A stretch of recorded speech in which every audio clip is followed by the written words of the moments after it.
Abante kumishatu bishatu nshanjo na munana no babaferiro muri za butandu zero kwingana bishatu 28 ezabiro mu cyange cya Bunyoro omwaka guhwire hata no mana musinga oryo muhwezi wa mukuru wa polisi ya Hankuto mu Uganda ahana harujireyo akaragira polisi okora za potoro hatariho kwitera muntu wena risho.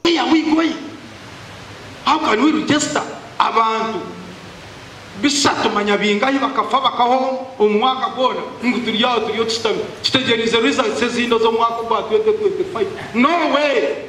That environment injirum jonaje batsije musinga najera ngune cyo busasa abantu kugumana bafero muri za butando kandi obwo hariho polisi ya Hankuto.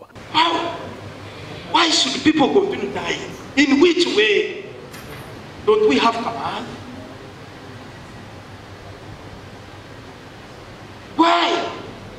Why Walima? Why Arbatai?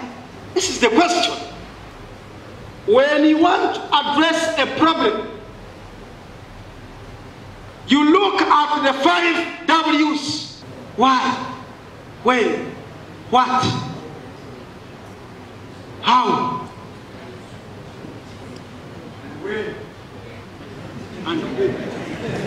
Abatu kutuku ni imwe mareka kuzo mutuku mukate kataka mutoka ni mumtando kujwara elements itekana byo nguru jarita rukujira wazo muri tukutuku jwara element wote ne element traffic nejereta ne kwata. Michael Kananura oryo mugamberezo wa polisi ya Hankuto nagira ngo abana bato batagaruka kushitama omontebezo misho motoka mukaga kukamya yake 12 ubwo mwana atakwishizwa kushitama misho ge motoka ninga sho mutebe yo misho nashnaho mutebe inyuma konka wona ateka hochi orukoba mwaitegereza so ima bariyaha noenda ko ariko mwana orukundo rumuteka mbere rugaka novuga kiri kwikirizubwa mu mateka.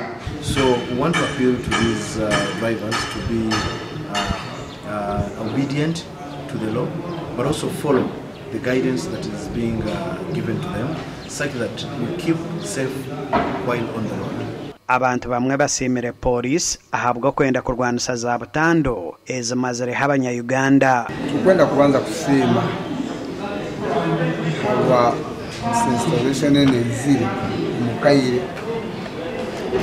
ni kulemberwa omukaka